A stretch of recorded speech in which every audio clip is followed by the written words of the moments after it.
आम आदमी पार्टी अरविंद केजरीवाल संविधान से छेड़खानी, संविधान से छेड़खानी।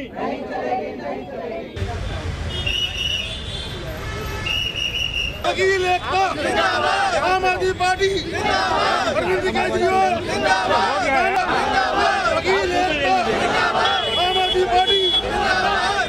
संविधान से छेड़खानी नहीं चलेगी, संविधान से छेड़खानी नहीं चलेगी, नहीं चलेगी।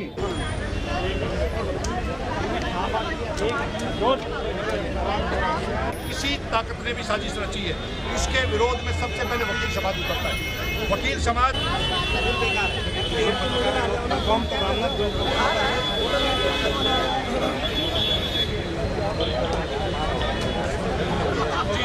बिल्कुल ये पांचों मार्ग देश से भी जुड़ी हुई है, प्रोफेशन से भी।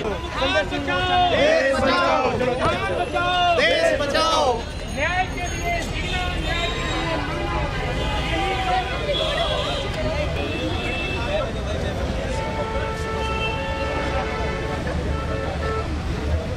वकील एकता, संविधान पर हमले, चुनी हुई दिल्ली सरकार के लोकतंत्र में खाना चाहिए। वकील एकता, आम आदमी पार्टी, संविधान बचाओ, देश बचाओ, वकील एकता जिंदाबाद, वकील एकता जिंदाबाद, जिंदाबाद, जिंदाबाद, आम आदमी पार्टी जिंदाबाद, जिंदाबाद, जिंदाबाद, जिंदाबाद, वकील एकता जिंदाबाद। संजीव जी, आज क्या आपका प्रोटेस्ट मार्च है, क्या आपकी डिमांड्स हैं? देखिए, देश के अंदर जिस तरीके से संविधान के साथ छेड़खानी का एक दुष्प्रयास किया जा रहा है, इवन संविधान को बदलने की बात चल रही है, इसको लॉयर्स कम्युनिटी बिल्कुल बर्दाश्त नहीं करेगी। क्योंकि देश का संविधान बाबा साहब अम्बेडकर जी ने बनाया था, उसमें 284 कॉन्स्टिट्यूएंट मेंबर्स की सहमति और उनके प्रयास से ये संविधान तैयार हुआ था। इस तरीके की छेड़खानी देश बिल्कुल बर्दाश्त करने के मूड में नहीं है। आज लॉयर्स का ये प्रोटेस्ट कहीं ना कहीं देश की जो भावना है उसको जाहिर करने के लिए हम देश के सर्वोच्च न्यायालय पर जाएंगे, मुख्य न्यायाधीश जी को एक ज्ञापन सौंपेंगे। उसमें इसके अलावा चुनी हुई सरकार दिल्ली की जिस तरीके से उसके अधिकार छीने जा रहे हैं, देश की दिल्ली की जनता ने बार बार उन पे विश्वास जताया, दिल्ली सरकार पे, अरविंद केजरीवाल जी की नीतियों पे, लेकिन जिस तरीके से देश के सर्वोच्च न्यायालय के फैसले के बावजूद उन फैसलों को पलटा गया, अधिकारों को छीनने की कोशिश की गई, इसको वकील समाज बर्दाश्त नहीं करेगा। वकील समाज इस चीज़ को भी बिल्कुल बर्दाश्त नहीं करेगा कि देश के चीफ इलेक्शन कमिश्नर के अपॉइंटमेंट में जिस तरीके से मुख्य न्यायाधीश जी को बाहर किया गया, इससे मंशा जाहिर होती है कि केंद्र सरकार आने वाले चुनाव से घबरा चुकी है। आने वाले चुनाव में कुछ न कुछ अपनी तरीके से मैनेज करने की तैयारियों में मुख्य न्यायाधीश जी को उस बोर्ड से बाहर किया गया है। इसको वकील समाज बिल्कुल बर्दाश्त नहीं करेगा। वकील अपने लिए एक एडवोकेट्स प्रोटेक्शन एक्ट की डिमांड बहुत लंबे टाइम से कर रहा है, उस पर केंद्र सरकार बिल्कुल ध्यान नहीं दे रही है।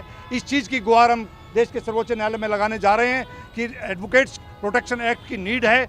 आए दिन पुलिस की झड़पें और पुलिस झूठे केसेस में वकीलों को तंग करती है। हम लोगों को, we are the officer of the court, हम लोगों को एक प्रोटेक्शन एक्ट की ज़रूरत है। सबसे इम्पॉर्टेंट, CRPC IPC एविडेंस के साथ छेड़खानी की कोशिश चल रही है, उसको हम बिल्कुल बर्दाश्त नहीं करेंगे। लॉ बुक्स के अंदर अगर कोई भी बदलाव की ज़रूरत है तो हम लोगों की डिमांड है, जो स्टेक होल्डर्स हैं, जो चुने हुए हमारे प्रतिनिधि हैं, उनसे सलाह की जाए, उनसे राय मांगी जाए, उसके बावजूद ही किसी तरह का कोई फैसला होना चाहिए। अदरवाइज वकील समाज बिल्कुल इस चीज़ को बर्दाश्त नहीं करेगा। आपने याद मार्च किया है पटियाला हाउस से सुप्रीम कोर्ट तक, क्या कारण है, किन सब्जेक्ट को लेकर? देखिए, जिस तरीके से देश के अंदर हम आप सब देख रहे हैं, पत्रकारों पे जिस तरीके से कार्रवाइयाँ हो रही हैं, झूठे केसों में फंसा के उनको जेल में ठोका जा रहा है, जिस तरीके से विरोधी नेताओं को, जिस तरीके से या तो विरोधी नेता इनकी पार्टी में शामिल हो जाएं, भारतीय जनता पार्टी में, या उन पे झूठे आरोप लगा के उनको जेलों पे ठोका जा रहा है। जिस तरीके से देश के अंदर पूरी तरीके से लोकतंत्र की हत्या करने की एक साजिश रची जा रही है, देश के संविधान को पलटने की बात चल रही है, जिस तरीके से देश के अंदर सर्वोच्च न्यायालय के फैसलों को पलटा जा रहा है, ये कहीं ना कहीं देश की अंग्रेजों की सरकार को की याद दिला रहा है। उसके विरोध में आज वकील समाज ने अंगड़ाई ली है, और ये अंगड़ाई है, ये शुरुआत। लेकिन जब भी वकील रोड पे उतरा है, चाहे वो इमरजेंसी काल में उतरा हो या देश की स्वतंत्रता संग्राम के अंदर उतरा हो, आपने देखा इस देश को बनाने में वकील समाज का बहुत बड़ा अहम रोल है। देश की सरकारों में वकीलों का बहुत अहम रोल रहता है। आज उन सब चीज़ों को दरकिनार करते हुए जिस तरीके से कानून बदले जा रहे हैं, जिस तरीके से संविधान को पलटने की साजिश रची जा रही है, दिल्ली की चुनी हुई सरकार के सारे वो अधिकार जो दिल्ली की जनता ने दिए थे उन अधिकारों को छीना जा रहा है। उस रोष को लेकर, आम जन की भावनाओं को लेकर आज हम देश के सर्वोच्च न्यायालय के सामने खड़े हैं। देश के मुख्य न्यायाधीश जी के यहाँ एक ज्ञापन सौंपने वाले हैं। उस ज्ञापन पे हरियाणा और दिल्ली के प्रैक्टिसिंग करीब 17,500 से ज़्यादा सिग्नेचर्स के साथ आज एक ज्ञापन सौंपा जाएगा। उस ज्ञापन में वकीलों से संबंधित भी 2 मांगे हैं। जिस तरीके से एडवोकेट्स प्रोटेक्शन एक्ट की मांग हम बहुत लंबे टाइम से कर रहे हैं, उस मांग को लेकर हम यहाँ पर आए हैं। जिस तरीके से CRP CIP एविडेंस को बदलने की साजिश रची जा रही है, उसके विरोध में हम यहाँ पर आए हैं। और दिल्ली की चुनी हुई सरकार को बचाने के लिए, उसके अधिकार बचाने के लिए, दिल्ली की जनता के जो अधिकार हैं चुनी हुई सरकार को जो दिए गए थे उनको बचाने की मुहिम में हम यहाँ पर आए हैं।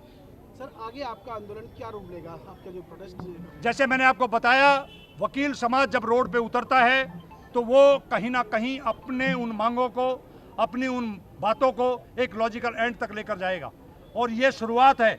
10 अक्टूबर इतिहास में याद रखा जाएगा। 2024 में जब मोदी की विदाई होगी तो आप इस चीज़ की चर्चा करेंगे कि सबसे पहल वकील समाज ने की थी, क्योंकि ये देश लोकतांत्रिक देश है। इस देश में भाईचारा चाहिए, इस देश में जाति पाति का बढ़ावा नहीं चाहिए। और जिस तरीके से हमारे देश के अंदर लोकतंत्र के साथ साथ देश का भाईचारा तोड़ा जा रहा है, उसके विरोध में वकील समाज यहाँ पे आया है। बहुत बहुत धन्यवाद सर। ठीक है, थैंक यू।